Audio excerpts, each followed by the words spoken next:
बहुत सुंदर। आज के प्रसंग में सारे सुनो। महान सेवक हनुमान जी, भक्त शिरोमणि हनुमान जी का आगमन हो गया है। राम जी से मिलन हुआ, दर्शन हुए। उन्होंने सुग्रीव से मिलन करवाया है, मित्रता हो गई है। एक दूसरे के दुख सुख के साथी हो गए हैं प्रभु राम एवं सुग्रीव। सारी रामायण जी में एक ही व्यक्ति हैं जिनको प्रभु राम ने अपना भाई कहा है।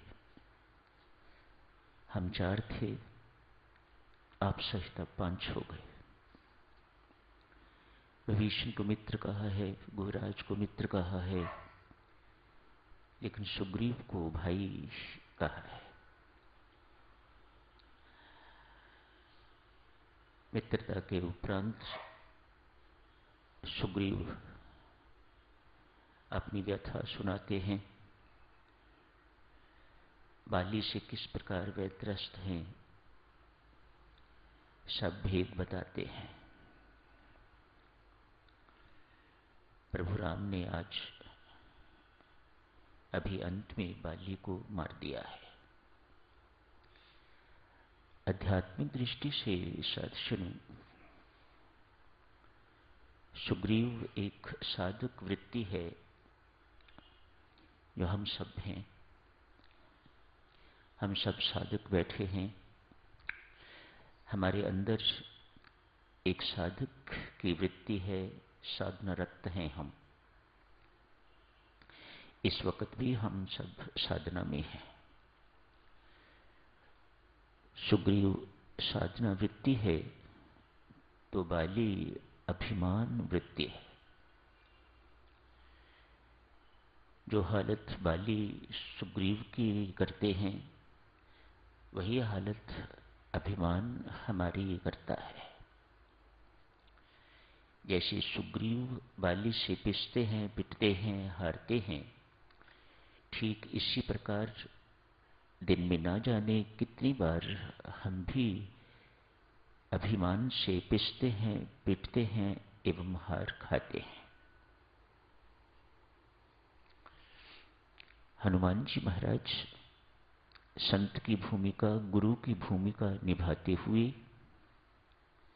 जीव को, साधक को परमात्मा से मिला देते हैं, परमात्मा का आश्रय दिला देते हैं। सुग्रीव अब रामाश्रित है, जैसे हम सबको भी होना चाहिए। बिन रामाश्रय, बिन राम के अभिमान मरता नहीं है। अभिमान तो साधक सुनो इतना महान दोष है, इतना भीषण रोग है। ये साधक को नहीं छोड़ता, सिद्ध को नहीं छोड़ता, सामान्य व्यक्ति को नहीं छोड़ता। सुग्रीव साधक है,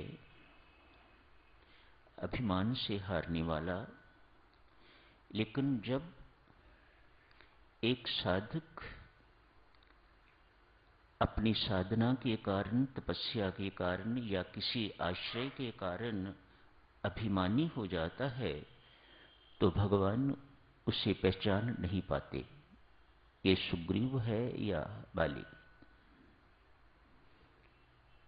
यही घटित अभी हुआ। साधक साधक नहीं रहा, उसके अंदर आश्रय का अभिमान आ गया। तो 2 बाली लड़ रहे हैं, सुग्रीव नहीं रहा, तो भगवान मारते किसे? बड़ी प्रसिद्ध कथा है, साधक सुनो। एक संत महात्मा किसी धोबी घाट के पास से निकले। धोबी ने कपड़े धो के तो भूमि पर, घास पर सुखाने के लिए डाले हुए थे। साधु अपनी मस्ती में चल रहे थे, जानबूझकर नहीं। उनका गंदा पांव एक दो कपड़ों पर पड़ गया। धोबी ने देखा तो पहले गाली इत्यादि दी। उसके बाद धोबी ने एक दो थप्पड़ साधु को मार दिए। वैकुंठ में बैठे भगवान का सिंहासन हिला। मेरे भक्त ने जानबूझ के गलती नहीं की, ये दुष्ट इसे मार रहा है, मुझे इसकी रक्षा के लिए दौड़ना चाहिए। बिना लक्ष्मी को कुछ बताए हुए नारायण दौड़ पड़े हैं अपने भक्त की रक्षा के लिए। अभी गंतव्य तक नहीं पहुंचे थे, उसी वक्त साधु ने सोचा मैं भी इतना ही हट्टा कट्टा हूं, शायद उससे ज्यादा, जितना कि धोबी। दो चार थप्पड़ मार दिए धोबी को। भगवान वापस लौट गए। मां लक्ष्मी ने पूछा, बड़े भागते भागते गए थे और बड़े मुंह लटका के लौट आए हो, क्या बात है? कहा, लक्ष्मी गया तो था अपने भक्त की रक्षा करने के लिए। वहां पहुंचने से पहले ही ये देखने को मिला कि भक्त और धोबी नहीं, दो धोबी आपस में लड़ रहे हैं। मैं वापस लौट आया। अभिमान एक साधक को धोबी बना देता है। मेरी माता और सज्जनों, इससे बहुत बच के रहने की जरूरत। हर साधक को इसी से सावधान रहने की जरूरत। माला भी पकड़ी हुई होती है हम लोगों ने हाथ में, पीछे से कार का हॉर्न भी आप सुन रहे हैं, लेकिन आप रास्ता नहीं देते। तनिक सोचना किस कारण? वह माला क्या करेगी? आपका अभिमान काम कर रहा है, मैं रास्ता क्यों दूं? साइकिल वाला अपनी जगह अभिमानी है, कार वाला अपनी जगह अभिमानी है, पैदल चलने वाला अपनी जगह अभिमानी है, ट्रक वाला अपनी जगह अभिमानी है। मानो कोई निरअभिमानी दिखाई ही नहीं देता। कहीं भी देख लीजिएगा आप, किसी भी क्षेत्र में देख लीजिएगा,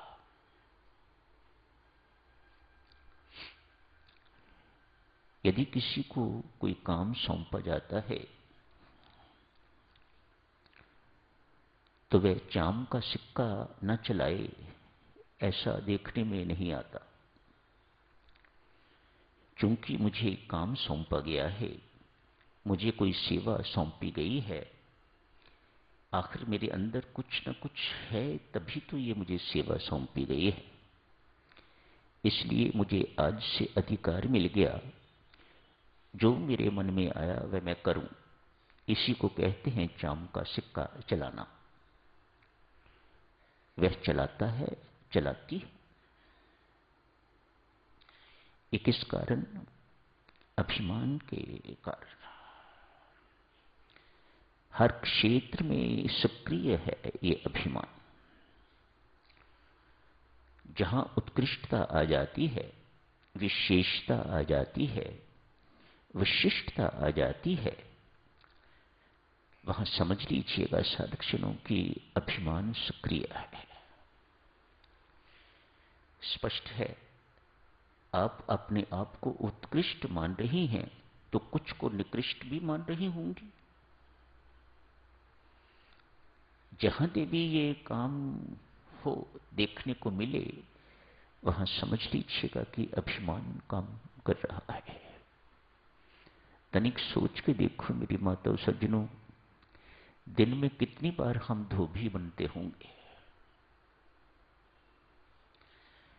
कैसे बचाव हो हमारा? हमारी साधना सारी की सारी इसी काम में नष्ट हो जाती है और हम एक बैंकक्रप्ट जैसे, कंगाल जैसे घूमते फिरते हैं, हाथ में लंबी लंबी मालाएं भी लिए हुए, उसके बावजूद भी हमारे पास कोई कमाई दिखाई नहीं देती। कमाई तो वत्स अपना रंग दिखाती है, कमाई तो भीतर बाहर आपको परिवर्तित कर देती है। यदि कमाई भीतर से आपको मालामाल रंगारंग कर देती है तो बाहर से भी आपको रंगीला बना देते हैं। यदि ऐसा नहीं हुआ है तो समझना चाहिए कि हमारी कमाई इस धोबीपने में नष्ट हो रही है।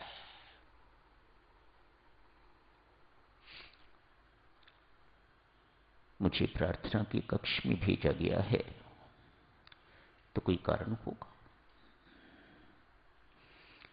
इतनी उच्च सेवा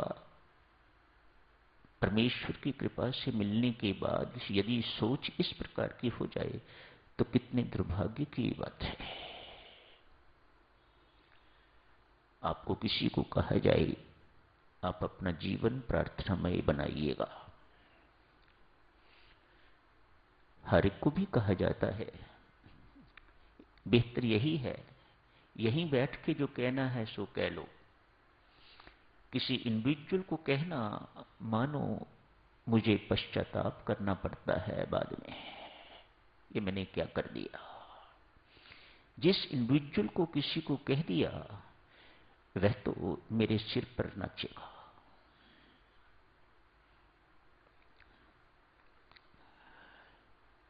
अभिमान के चिन्ह है। संत गुरु परमात्मा सेवा सौंपता है ताकि आप इस सेवा को सोपान बना के तो परमात्मा के महल तक पहुंच सको। सेवा इसलिए सौंपी जाती है कि आपका अभिमान गलित होता होता खत्म हो जाए, मिट जाए। लेकिन यदि ये सेवा अभिमान का कारण बन जाए तो कैसे दुर्भाग्य की बात है। जहां देवियों सज्जनों याद रखना, तनिक भी आपके अंदर किसी भी प्रकार की उत्कृष्टता का भाव आ जाए,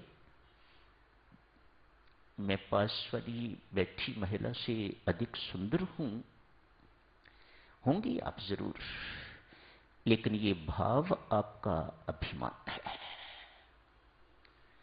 आप सुंदर तो हैं लेकिन साधक नहीं है, साधिका नहीं है।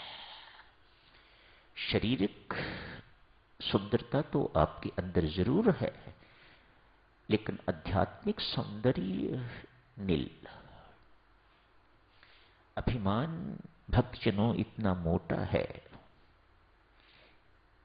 इतना तकड़ा है,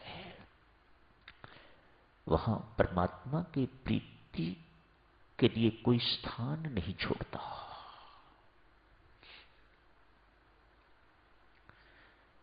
सब विकार जितने भी हैं उनके होते हुए परमात्मा का मिलन हो सकता है। वे सब इकट्ठे भी हों, सब के सब इकट्ठे भी हों तो भी परमात्मा का मिलन हो सकता है। अभिमान अकेला ही पर्याप्त है, वह कभी परमात्मा से मिलन नहीं होने देगा।